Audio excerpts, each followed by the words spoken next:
tenaga, hingga usaha yang ekstrim seperti suntik botox, facelift, atau operasi plastik.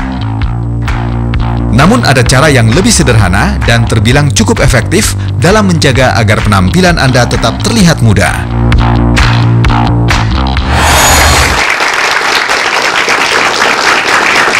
Penuaan dini, ya ini suatu hal yang cukup banyak dialami oleh masyarakat kita, dan radikal bebas merupakan salah satu penyebab yang sangat banyak, dan radikal bebas ini bisa diproduksi oleh tubuh sendiri. Tapi faktor dari luar seperti sinar matahari atau polusi dan gaya hidup tidak sehat adalah faktor terbanyak, dan radikal bebas bisa membuat penuaan dini terjadi sebelum waktunya. Dan untuk menjelaskan mengenai penuaan dini, saya akan share pengetahuan dengan Dr. Daniel. Beri tepuk tangan. Halo dok. Ya.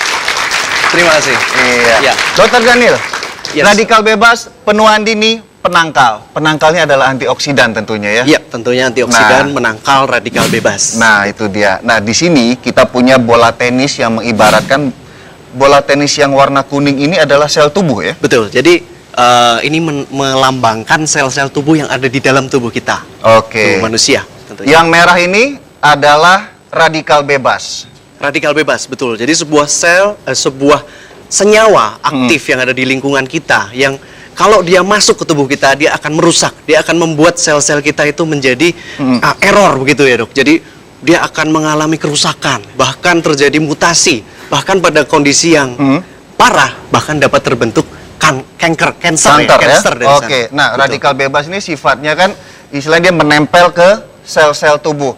Kalau saya punya istilah, radikal bebas ini seperti seorang musuh yang usil. Yeah. Dia kan tidak punya pasangan ya. Yes. Istilah kalau atom dalam tubuh kita ada pasangannya. Nah, radikal bebas ini dia single terus. That's Dia right. jomblo terus. Jomblo dia. Ya. Karena saking jomblonya dia cari pasangan mulu.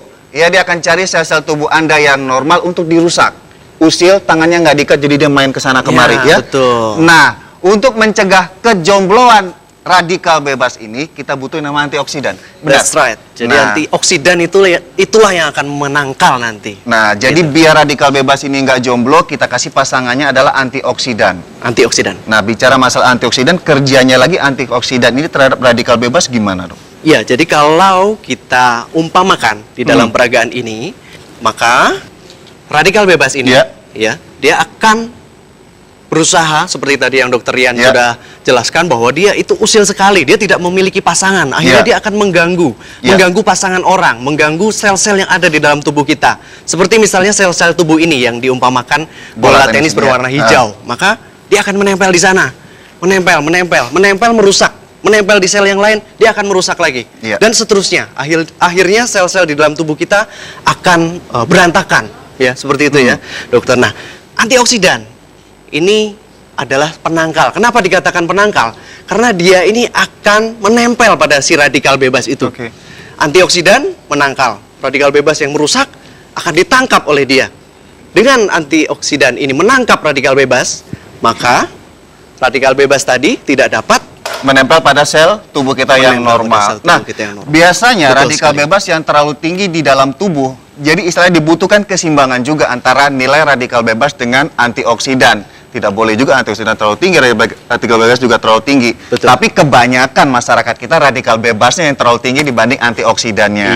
Dan salah satu ancaman adalah penyakit degeneratif atau penyakit yang muncul sebelum waktu atau usia, seperti penyakit stroke, jantung, hipertensi, kemudian juga hal-hal yang sepele lainnya seperti wajah terlihat lebih tua.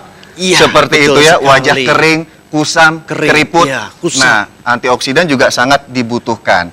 Nah, bicara masalah antioksidan lagi, tentunya kan banyak hal yang bisa kita lakukan untuk menciptakan atau mendapatkan antioksidan selain dengan suplemen adalah mengkonsumsi buah. That's right. Iya. Buah-buahan sangat penting karena Buah-buahan ya. banyak sekali antioksidan. Nah, ternyata di Indonesia itu memiliki salah satu buah yang dijuluki Ratu Buah. Siapa Ratu Buah di Indonesia? Manggis. Nah, manggis ya. Ada apa dengan manggis, dok? Nah, manggis ternyata sudah menyedot perhatian ya dari berbagai belahan dunia, dari banyak peneliti-peneliti. Ternyata mereka meneliti manggis, terutama adalah kulitnya, dok. Kulitnya, Dokter Rian. ternyata kulit manggis ini memiliki banyak zat-zat aktif yang berpotensi sebagai antioksidan. Sebagai antioksidan. Oke, Antioksidan. sebentar Dr. Daniel. Saya beli manggis. Beli manggis? Kulit nggak mungkin saya kupas, saya makan. Nah, itu. Tentu yang pertamanya adalah buah. Dibanding kulit sama buah, yang mana lebih tinggi? Yang lebih tinggi, ya, Ya. ini kabar buruknya gitu ya. Ya. Kalau yang suka manggis makan buahnya, kulitnya dibuang. Kabar Ya. buruknya adalah ternyata Ya, yang justru lebih tinggi antioksidannya adalah pada kulitnya. pada kulitnya. Pada kulit manggis. Hanya saja kan tidak mungkin kulit ini dimakan serta-merta ya. Betul Nah, ini sekali. butuh pengolahan. Tapi balik lagi, efektivitasnya seperti apa sih dari kulit manggis itu? Oke, jadi kalau kita membandingkan ya, dari peneliti-peneliti yang membandingkan buah satu dengan buah yang lain, sebagai contoh buah jeruk, lalu buah wortel, itu mereka memiliki yang kita ukur dalam satuan yang disebut oksigen radikal absorbance capacity, atau kita singkat ORAC, ORAC. Oke. That's right. Nah, ORAC itu digunakan untuk mengukur kadar dari satu buah dengan buah yang lain mengenai Dibandingkan, ya? potensi antioksidannya. Oke. Yang mana yang lebih kuat? Nah, ternyata sebagai contoh wortel, dia memiliki kadar orek sekitar 300. 300 Jeruk wortel. ya, jeruk yang selama ini didengung-dengungkan bisa Antioksidan tinggi, ya? antioksidan tinggi, ternyata hanya sekitar 2.400. Oke. Sedangkan pada kulit manggis ya, terutama yang sudah diekstrak, terutama yang sudah dimurnikan, diambil zat aktifnya, ternyata ekstrak kulit manggis ini memiliki kadar orek sampai 17.000 hingga 20.000. Oke. Jadi berkali-kali lipat lebih kuat ternyata. Nah, pemirsa, itu tadi ternyata untuk mencari makanan atau superfood tidak sulit, terutama kita sebagai bangsa yang tinggal di Indonesia. Manggis adalah salah satu sumber yang bisa menjadi antioksidan tinggi untuk kebutuhan kesehatan tubuh. Setelah ini saya akan membahas salah satu gangguan tidur, yaitu insomnia. Ada apa dengan insomnia? Tetap di Dr. Os